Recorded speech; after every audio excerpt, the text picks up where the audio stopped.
She was lost in the Sahara for 20-30 days. There was no water, no food, no shelter from the merciless sun. But Sergeant Elena Vega survived by drinking scorpion blood, eating insect larvae, and filtering her own urine. The catastrophe began on March 15, 2024, when a massive sandstorm engulfed Elena's convoy during what should have been a routine supply mission in the Western Sahara. Sergeant Elena Vega, a 31-year-old logistics specialist with the French Foreign Legion, had been transporting medical supplies to a remote outpost when nature unleashed one of the most violent sandstorms recorded in the region's history. Elena's background had prepared her for challenging assignments, but nothing like this.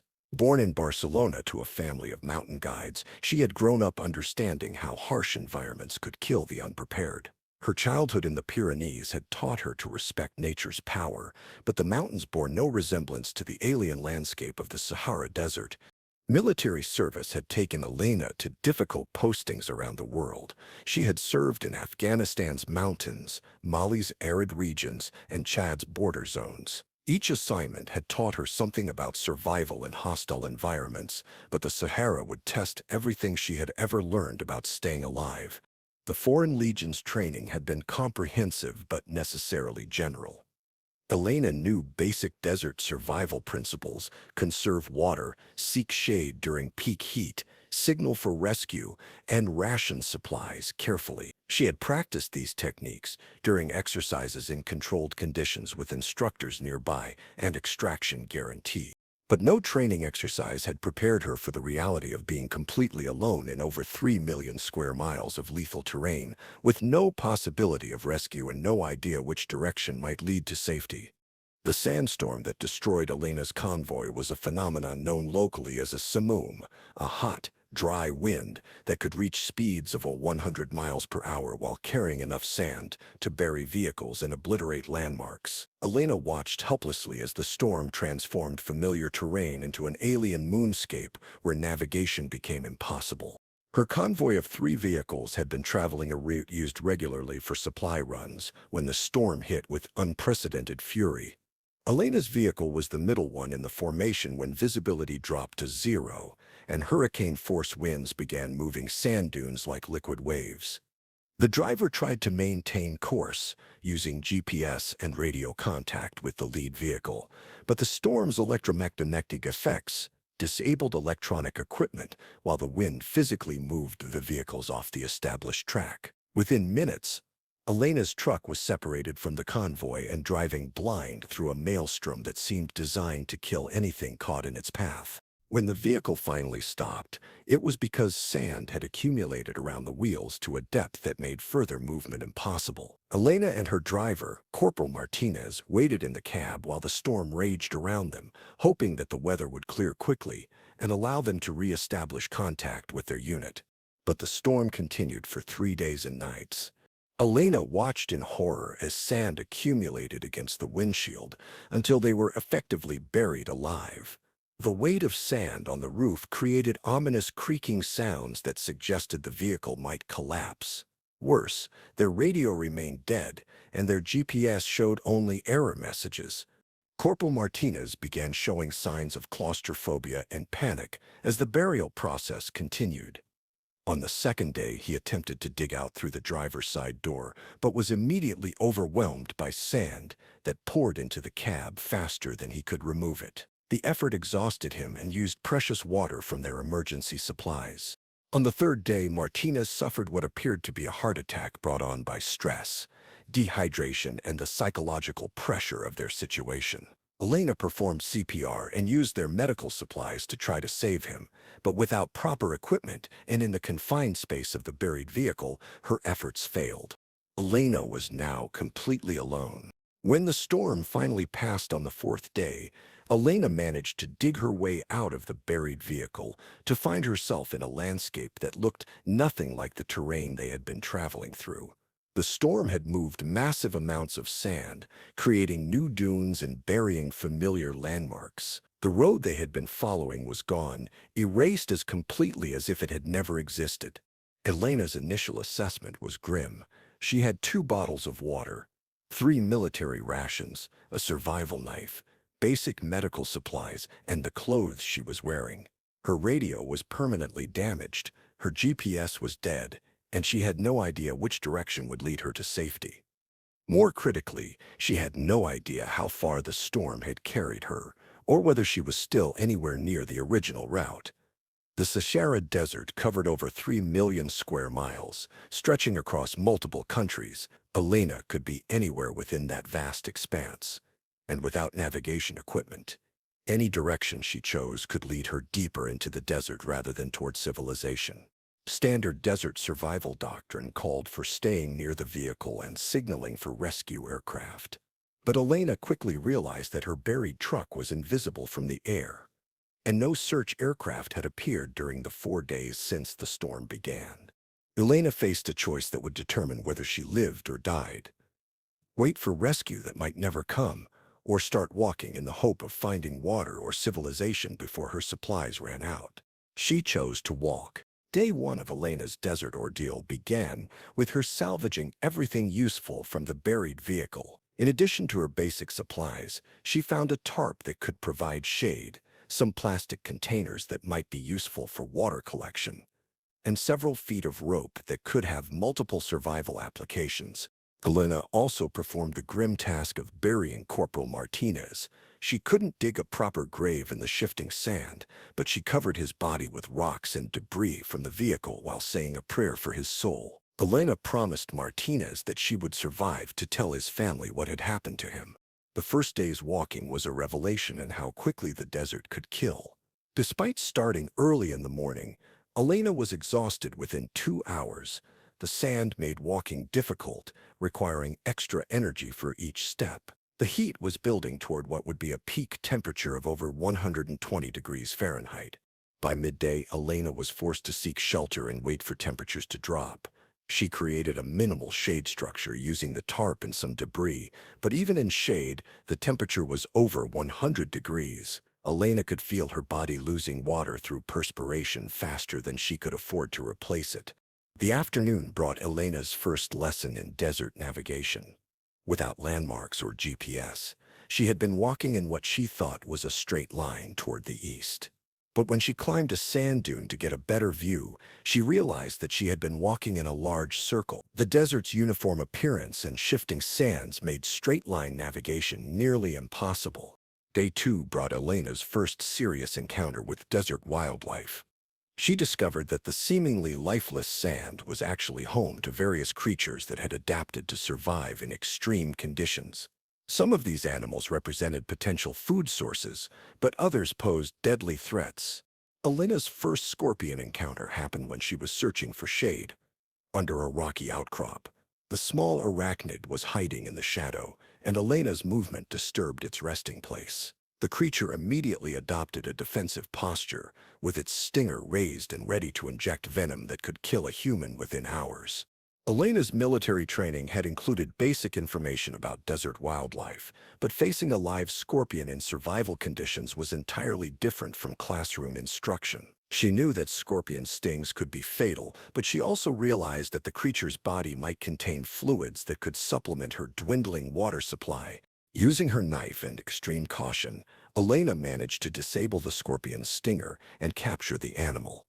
The process of extracting bodily fluids was revolting, but Elena forced herself to consume every drop of moisture the creature contained. The taste was indescribable, but the liquid provided precious hydration that extended her survival time. Day 3 marked Elena's transition from conventional survival techniques to extreme adaptation measures.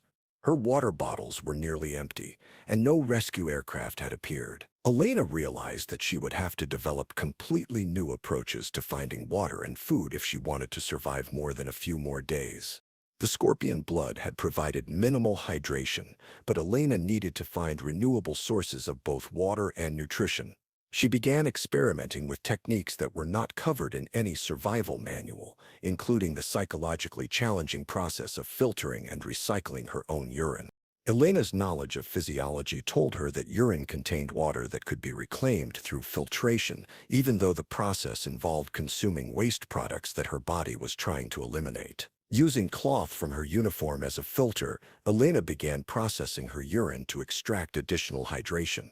The taste was nauseating, but the filtered liquid provided water that kept her kidneys functioning and her blood pressure stable. Elena realized that this technique could extend her survival time from days to weeks, buying her time to develop other resource acquisition methods. Day 4 brought Elena's discovery of desert insects as a renewable protein source. While searching for shade, she uncovered a colony of beetles that had burrowed into the sand to escape the heat. The insects contained protein and moisture that could supplement the scorpion hunting that had become part of her daily routine. Elena learned to identify the subtle signs that indicated insect colonies beneath the sand surface. Small holes, unusual sand patterns, and traces of organic material could reveal the locations of beetle nurseries that contained larvae rich in protein and fat. The process of digging up and consuming live insects required Elena to overcome psychological barriers that were as challenging as the physical aspects of survival. She had to train her mind to view creatures that seemed disgusting as essential nutrition sources that would keep her alive. Day 7 marked Elena's first successful construction of a solar still for water production. Using plastic from her emergency supplies and her understanding of condensation principles, Elena created a device that could extract moisture from desert air and soil. The solar still worked by creating a mini greenhouse effect that captured water vapor and condensed it into liquid form. The water production was minimal, perhaps a few tablespoons per day, but it provided a renewable source of relatively clean water that didn't depend on finding animals or recycling body fluids. Day 10 brought Elena's realization that her survival strategy was actually working. She had been in the desert for over a week, using techniques that no survival manual had ever documented. Her body was adapting to the extreme conditions, and she was learning to find resources that weren't visible to casual observation. Elena's daily routine had evolved into a systematic approach to desert survival.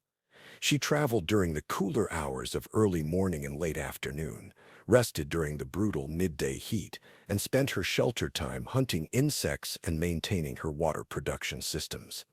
Day 15 marked Elena's discovery of desert vegetation that could provide minimal nutrition. The plants were rare and difficult to identify, but their roots sometimes contained traces of moisture and nutrients that could supplement her arthropod-based diet. Elena learned to recognize the subtle differences between plants that were edible and those that were toxic. The margin for error was small. Consuming the wrong plant could cause fatal poisoning, but adding vegetable matter to her diet provided vitamins and minerals that insects couldn't supply. Day 20 brought Elena's first encounter with larger desert wildlife. She discovered tracks and droppings that indicated the presence of desert foxes, small antelope, and other mammals that had adapted to survive in the harsh environment. These animals represented potential food sources that could provide more substantial nutrition than insects, but hunting them required skills and equipment that Elena didn't possess. However, following their tracks sometimes led to water sources or shelter locations that Elena could use. Day 25 marked a psychological turning point when Elena stopped thinking about rescue and started planning for long-term survival. She began caching supplies at strategic locations and developing techniques that could sustain her indefinitely rather than just buying time until extraction. Elena's mental adaptation was as important as her physical survival innovations. She had to accept that rescue might never come and plan accordingly. This psychological shift allowed her to make decisions based on long-term sustainability rather than short-term hope. Day 30 brought Elena's mastery of temperature regulation through behavioral adaptation. She learned to predict daily temperature patterns and adjust her activities accordingly. During the hottest part of the day, she remained completely motionless in whatever shade she could find. During the coolest hours, she traveled as far as possible. Elena also learned to create microenvironments that provided protection from temperature extremes. By digging shallow pits and using her tarp strategically, she could create spaces that were several degrees cooler than the surrounding air temperature. Day 40 marked Elena's development of advanced hunting techniques for desert creatures. She learned to track scorpions by understanding their movement patterns and preferred hiding spots. She discovered how to locate beetle larvae by reading subtle signs in the sand. Most importantly, she developed techniques for processing these creatures to extract maximum nutrition and hydration. Elena's hunting success rate improved dramatically as she learned to think like the creatures she was pursuing. She understood when they were most active, where they were likely to be found, and how to capture them efficiently without wasting energy or risking injury. Day 50 brought Elena's first successful hunt of a larger prey animal. She managed to catch a desert mouse using a trap constructed from materials salvaged from her buried vehicle. The mouse provided more protein than dozens of insects and represented a significant improvement in her nutritional status. Day 60 marked Elena's complete adaptation to desert water procurement. Her solar still production had improved through trial and error, and she had learned to identify underground water sources by reading vegetation patterns and geological signs. Elena discovered that certain plants indicated underground water at depths she could reach by digging.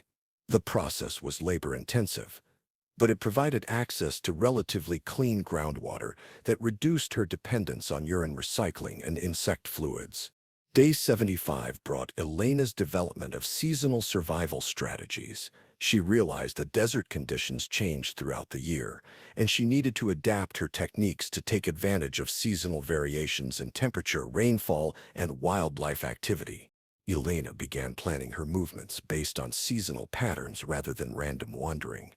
She learned to predict when and where temporary water sources might appear and how to position herself to take advantage of seasonal changes. Day 90 marked Elena's transformation into something beyond normal human survival capabilities. She could find water where none was visible to others, hunt creatures that most people couldn't catch, and endure temperature extremes that would incapacitate trained soldiers. Elena's physical condition had stabilized at a sustainable level. She had lost significant weight, but her body had adapted to function efficiently on minimal calories and limited water. Her hunting and gathering skills provided enough nutrition to maintain basic health. Day 10 brought Elena's discovery of ancient human artifacts that indicated historical travel routes through the desert. Stone markers, pottery fragments, and other archaeological evidence showed that humans had been crossing this region for thousands of years. These historical travel corridors provided navigational guidance that was more reliable than guessing. Elena realized that ancient traders and nomads had solved the same survival problems she was facing, and their solutions were still visible to someone who knew how to read the signs. Day 20 marked Elena's establishment of a semi-permanent base camp near a reliable water source.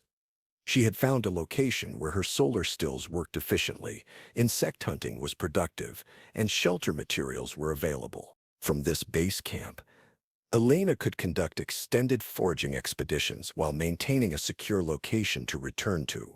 The psychological benefit of having a home in the desert was as important as the practical advantages. Day 35 brought Elena's encounter with nomadic herders who used the area seasonally.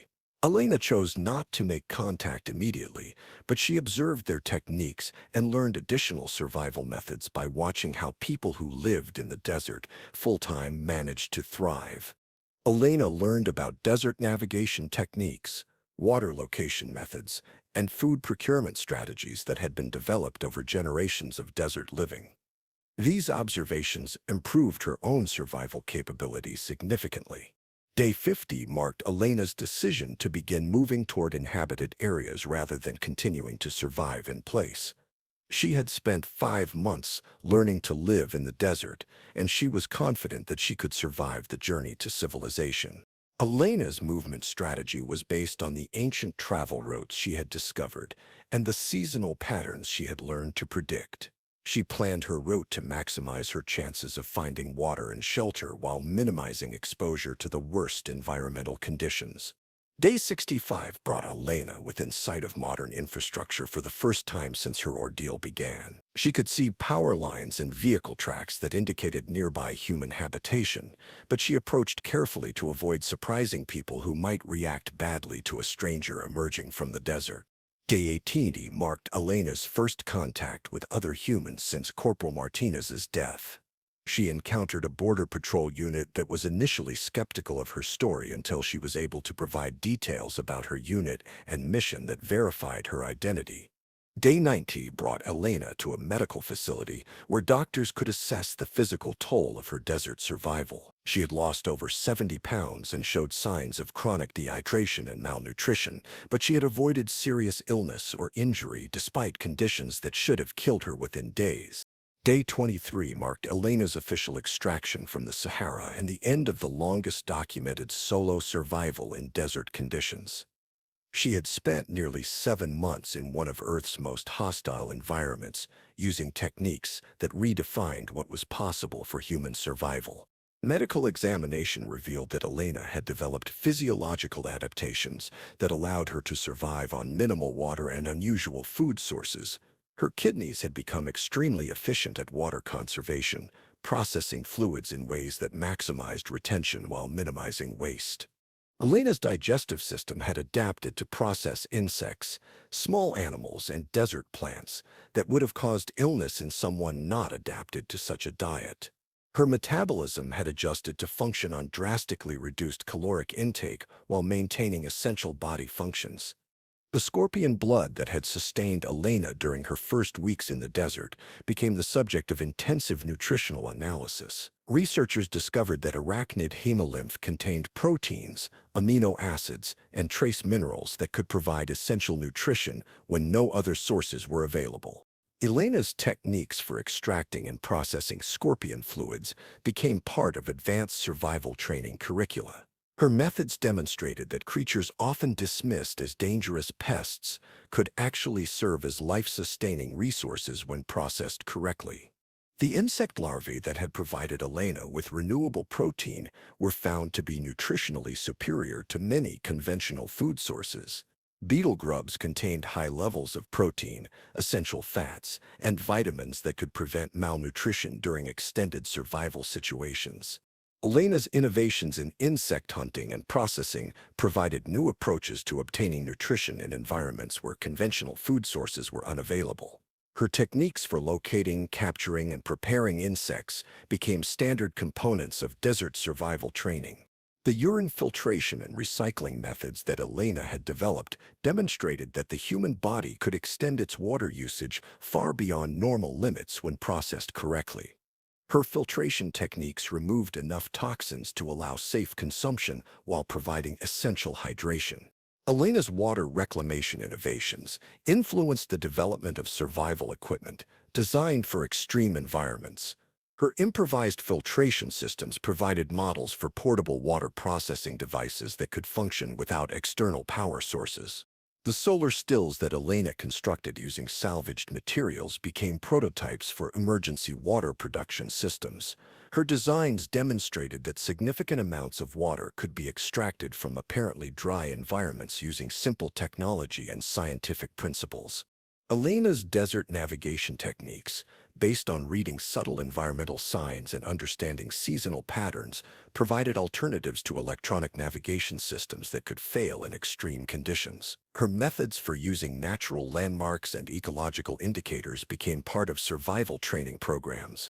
The 23 days that Elena spent in the Sahara established the longest documented solo survival in desert conditions, while demonstrating techniques that expanded the possibilities for human survival in extreme environments. Her achievement proved that proper knowledge and determination could overcome environmental challenges that seemed impossible. Elena's story became legendary among survival specialists who recognized that her techniques represented a fundamental advancement in human adaptation to hostile environments. She had proven that the human body and mind could adjust to conditions that exceeded previously known survival limits. The desert that had tried to kill Elena for 23 days had instead taught her lessons about survival that transformed understanding of human potential. She had learned to extract life from an environment that was specifically designed to prevent it. Years later, Elena returned to the Sahara as a survival instructor, teaching military personnel and civilians the techniques that had kept her alive when conventional methods failed. Her students learned from someone who had faced the ultimate test of human endurance and transcended normal limitations.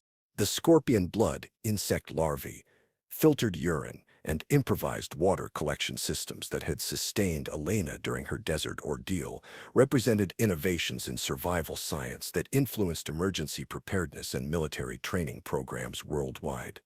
Elena Vega had entered the Sahara as a lost soldier and emerged as the ultimate desert survivor, proving that human determination, adaptability, and intelligence could overcome even the most impossible environmental challenges when failure meant death, and success required transcending every known limitation of human survival capability.